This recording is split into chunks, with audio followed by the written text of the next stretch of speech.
everyone, and welcome to episode 64 of the Watch Rolling Podcast. The Watch Rolling Podcast is a veteran owned podcast that focuses on watch enthusiasm and horology with a veteran's point of view, as well as shares valuable veteran resources with the watch enthusiast community. My name is Jason. I'm your host. If you're new to the pod, welcome. If you're returning, welcome back. Uh, the Watch Rolling Podcast is brought to you by the Anti-Watch Watch Club. The Anti-Watch Watch Club is a 501c3 charitable organization that utilizes a drop style culture to support law enforcement, first responders, veterans, and everything by basically just improving their lives in ways they need it. They run stuff like training. They provide financial support for training programs, just gaps in lifestyle stuff where, maybe someone's just it can't get a simple thing like an Uber from point A to point B for a VA appointment, stuff like that. I invite you to go check out the website at antiwatchclub.org. You can see it right here. And they utilize this awesome drop style culture to fund this stuff. And you can see behind me, I got one of the cool AWC flags as a backdrop, but you can look at the website and see they got field watch rolls, happy socks, which will store some pouches, even though they're sold out. Stay tuned for some more. They'll do some drops soon. They got some patch sets, some t-shirts, some shorts, some rash guards, some shorts and athletic shorts and tops for ladies, Nalgene water bottles, which are pretty sweet. You can never have too many Nalgene water bottles. And this pretty cool Notice AWWC Sector Deep print frame. I invite everyone to go check out AWWC over at the antiwatchclub.org website and support them. They do some great stuff for the veteran first responder Leo organization or community out there. So you guys might have noticed that there's an interesting name for this episode called Fellowship of the Chapter Rings. And I wanted to, I was searching for a topic. I have a list of topics, but I don't like to go off the list because it feels like I'm just like pumping out, I don't know, like robotic stuff, right? Like if a new interesting topic pops up in my head, I want to kind of discuss that one and go forth there. And I'm trying to, work on melding the veteran resource part and the watch enthusiast part a little more seamlessly instead of having two separate sections. And this weekend I was invited to an event and I showed up and it kind of did that for me. It was really, really interesting. And the event was called the Heroes of the Deep. It was a charity dive event. It benefited Project Recover, which I'm going to cover that in a second. Excellent organization that does some difficult work by looking at what they do. It's difficult, I would say, physically, and I would say it's probably difficult mentally and emotionally as well. The event was sponsored by Mark II Watch and Tornik Rayville. Shout out to Bill Yao. Bill even put up a watch for a raffle for part of the fundraising, and I got there a little too late for the raffle. I got there about 4 p.m. The event was from 10 to 6, 10 to 1800 on the 5th of August. So unfortunately, I didn't get to win a watch, but I can't really complain about that. Some lucky individual, I don't even know who won it because I got there kind of late, but some lucky individual got to take home a watch and a bunch of money was raised for charity. At the time of recording, speaking to Brock, it's above $3,500. So that's awesome. They're going to be able to provide that to Project Recover and help them out with whatever they need. So the first thing I noticed about this event when I went there was that everyone was having an excellent time, but they looked focused on a goal, right? So it wasn't like just a bunch of people like broing out.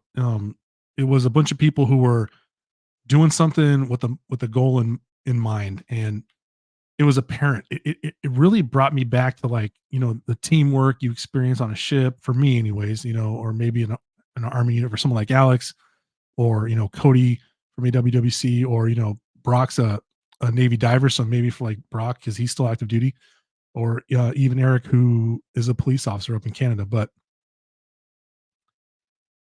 I just noticed a whole overall sense of camaraderie, right? And why does that matter? What does it matter to me, or why am I even talking about it on the podcast? Well, I think it's because post-service life is hard, man. It's really, really, really hard. And we had a conversation. So, to give you some backstory, I went up there and I sat around and talked with everybody for a couple hours. And when everybody wrapped up their dive equipment, um, we all went out and got a bite to eat. And we went to an Italian place and we were sitting around. It would have been cool if they had like one big table, but a group got there right before us. They split us up in 2 tables of 4. And so we were sitting there eating, and it kind of turned into like a low level therapy session, if I'm being honest. Like we just, swapped stories and talked and some of the stories were funny, some of the service stories were a little dark and hard, but it's apparent that Now, I'm never going to say that like a group of veterans passes for like a therapy session. I'm not saying that. What I'm saying is that sometimes just telling these stories helps you release a little bit of stress from this stuff, helps being able to talk to people that understand, in a ballpark area, what you've been through, what you're going through. It may not be the exact same thing that you're going through, but they understand it and they can relate, right? Um, they can be a little empathetic to what you got going on. And I think that's important. I think that's very important. And that's my whole point about saying post service life is hard. You know, you can have you can have buddies that are active you can have buddies that just freshly retired like me or separated, or they're still active duty, but it's kind of like a sports team. Like once you leave, like you're not playing anymore, right? You're not really an athlete. You're not in the game. You're not doing the stuff. You're not part of the decision making. I mean, you can kind of live vicariously through your friends, but I don't know if that's necessarily healthy or not. But it's hard, and you realize you have all this time, man. You didn't realize how much free time that you had. Well, not let me take that back. You didn't realize how much of your time was taken up, and then when you retire, you separate. You got all this extra free time, right? And you can either fill it with positive things or negative things. And I know for me, like I've been searching for a group for a long time. I mean, I retired in 2013. I was looking for a group, and I was like, I tried my hand at brewing beer. That was fun, but that didn't really pan out as far as like having like a core unit. I talked to some people that are personal brewers, and it's a pretty solitary thing. A lot of them like home brewers tend to brew at home, and that wasn't my idea of a good time. I kind of wanted to get in there and work with a team. I was fortunate enough to brew a beer a couple years back. Shout out to Drew at Pleasure House Brewing. I appreciate it. It was a great time. I got to spend the whole day there brewing, but I didn't get to like become part of a brewing team, right? So that kind of transition. I did some miniature painting. Shout out to my boy Trevor, who still does it, T Smigs, um, on Instagram. And that, well, it was during through COVID, and there was some online friendships and camaraderie there, but it still was a very singular pursuit, right? Like I know people get together in groups and paint like that, but majority of the time it's just you painting by yourself. And I don't mind like hyper focusing on stuff like that, but I like to have like some communication and some back and forth, and to be able to hear other people's perspectives and stuff. I don't want to live like in a personal little echo chamber. And I somehow stumbled upon watches, and I did that because I was looking up something, like I think it was about the Aztec calendar and stuff like that. And I ran across a TGV video, and I've never been a person who's been shy to reach out. So, I've reached out to all kinds of people. I've talked to Miguel from SoCal Watch Reviews. You saw Miguel a couple episodes ago. If you haven't checked out that episode, check it out. Um, and it's been, Miguel P. Ross from SoCal Watch Reviews, Simon and Adrian, Watch the Time and Somewhere in Time. And I can just go down and down the line. Eric from Rico's Watches podcast, Alex, from the Army and Time podcast. And, now we're together on Government Cheese Time. The boys from AWWC have been super awesome. All the way to like, Mike from Zodiac and you name it. And it's the first group I've actually stuck with. And I think it's because it's watch talk, and then, you know, hey man, I just had to deal with this, and the rest of us can be like, oh yeah, man, I get it. We don't like to have a discussion about it or anything. Like someone could say, hey, I'm sorry I was late. I had to deal with this. And you're like, oh, that's cool, bro. Totally get it. You know what I mean? And it's it the space has given me a camaraderie that I can't really put my finger on. It's just it's super close to being back in without being back in, I guess. Um, I always joke around. The only thing I miss about the Navy is waking up to breakfast every day that's already made. Oh, it's the best. Let me tell you something. Waking up to and just smelling bacon, and oh my god, it's the best thing. But anyways, I digress. The camaraderie part is the part that I miss, and what I get from most of my fellow veterans when I run across them, or even the watch enthusiasts that are active duty, or are working in a first responder or law enforcement role. They talk about how you know it's funny. They have the camaraderie of the job they do, but when they bring up watches, they get like assaulted, and so they could talk to us about watches, and then we happen to understand the other aspects of life too for them. So all that being said, what's the whole point of all this? Well, as a veteran, if you're watching this and you're like only remotely interested in watches, I think it's important for you if you feel like it is, because some people are singular people. They they're introverts. They can be by themselves. They're totally fine. And that's cool, but some of us aren't. And if you feel like the call, if you feel the need to be around other people, then I highly suggest you go find it. I don't care where it is. It doesn't have to be in watches. It doesn't even have to be fellow veterans all the time. Um, and I don't even care what you're interested in. I think that there's groups basically now for anything. Like I don't have a Facebook account, but I got to believe there's like a Facebook group for everything, right? So where you could at least find out, like, are you interested in, I mean, who knows what, like gardening, cooking, baking, 'cause not the same thing. Rock climbing, hang gliding, surfing.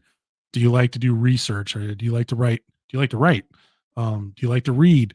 Do you like to swim? Do you like to sleep? I mean, there's all this other stuff. Do you like to go all around the world? I mean, but finding a group of people that you could be around that you can interact with something that you're interested in, I think is very important. And I think it's just beneficial, right? And it keeps you, I mean, A, it's something that you enjoy, and B, something that you care about. So C, you're going to do like the best you can in it, right? If you find a thing that you're interested in, you're not going to half butt it. I mean, I wouldn't, you know what I mean? Like if it was something I was really interested in. So I don't know. I just think that developing that camaraderie, finding it somewhere for yourself is just going to be beneficial. It's going to make your life a more positive um existence. You know what I mean? And it doesn't mean every day's gonna be great. It doesn't mean that everything's gonna be, rainbows and unicorns, but at least you have some people somewhere that you can talk to and interact with, and you'd be surprised who understands what you're going through or where you might make a friend. But you gotta aggressively like seek socialization, I think, But if you don't feel like you need to, then you don't need to either. But all this leads up to the fact that the camaraderie is a big reason why I think the charity that the Heroes of the Deep benefited is so important. And that one is Project Recover. And Project Recover is an organization that, I'm going to paraphrase here. They repatriate remains of fellow service members from that are missing in action since World War II. They do it for a variety of reasons, but the short skinny is they want to provide recognition and closure for the families. And the whole vision and purpose of the project is basically to help incorporate a bunch of new technologies, methodologies, and all this stuff. Help teach some, you know, patriotism isn't the right word, but provide unique educational area opportunities in the areas of science, technology, history, leadership, public service, and diplomacy to a committed student audience. So they want to help young people do this, right? Bring young people in, get them stoked about real world applications to students and further educate the public on all these people there, because there's so many MIAs. I mean, I don't even want to count the number. It's in the tens of thousands. And they teach some young people some skills, they give them some chances to provide some practical application, and then bring some closure to the families. And I just invite anyone to go check out projectrecover.org, mission, vision, values. I'm going to reach out to them pretty soon and try to see if I can get an interview with someone in leadership at Project Recover, because I feel like they would do a much better job of explaining what they do instead of me just kind of like reading what they do to you. I think it's pretty important. And just like I said, check them out again, projectrecover.org. They have an Engage. They have IPAs for MIAs, which is a beer. You can host a Project Recover fundraiser. There's an MIA Families group page. You can go in and check out the contact, mission, vision, values, which we're at here, research site, and a blog, and they got a shop. But I invite you to check it out. It's projectrecover.org. Now, that's why, like I said, this episode's not going to be super long, but I want to wrap it up because I feel like at a very base level, if these MIAs were by themselves, it's got to be the worst feeling ever. It's got to be in a unit, to be with a group, and to be by yourself. Um, if it's kind of like the time's coming. It's got to be very, very difficult.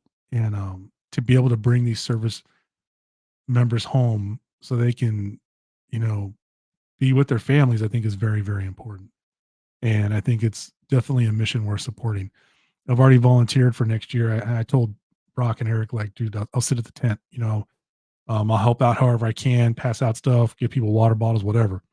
Um, I'll do what I can to help raise some money for Project Recover because I believe in it that much. So I invite everyone to take a look at any charitable organization, if I'm being honest. I mean, there's tons of them out there. The Anti-Watch Club is a sponsor of this podcast. They don't provide any financial support. I don't take any money from them. They just, let me say they're a sponsor.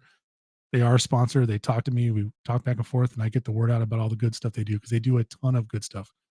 But there are all kinds of charitable organizations out there and projects that do stuff that help veterans and all that stuff. Like I talk about the Veterans Watchmakers Initiative all the time. I'm going to talk about that school till the cows come home. Teaches disabled vets how to build watches, the art of watchmaking. So, I didn't want to get super heavy on this show, but it's kind of a heavy topic, which is why I'm trying to keep it short today. All that stuff is to say that I saw that we as people, right? Because there were veterans, there were active duty, there was some first responders, and there were some civilians at this event, all working together to get something done to raise some charitable donations for Project Recover. So I want to shout out Andrew, Vance, Bill, Eric, Brock, Tom, and Jacob. They were all there doing the cool stuff. Shout out Tom for picking up the dinner tab. Super cool, bro. I appreciate it. Great guy. Super duper interesting Instagram page of whose name I'm drawing a blank now, but I will include it in the show notes. I know it's Expedition. I think it's like 1610 or something like that, but apologize, Tom. You can punch me in the face next time you see me. But it was just cool to see a group of people get together, knock something out in the middle of nowhere. This place was in the middle of nowhere, and they raised $3,500+ for Project Recover. Outstanding job, guys. And that's it for this week, everyone. This is a short episode. There's going to be a very interesting episode next week with an active duty service member who has set some goals and accomplished them. And the goal was the certified, what's the term I'm looking for? Personal trainer certification. So I think that's important because it talks about a goal. It talks about a young person who's actually, working a full-time job, but was able to knock out the certification in preparation, to help themselves now, but also in preparation for life after the service. And I want to touch on those kind of highlights because you never know who's interested that's listening to this that wants to get a personal trainer certification. I think it'd be beneficial and helpful. So I invite you to tune in next week. And remember, at watchrolling.com, you make the watch. The watch doesn't make you.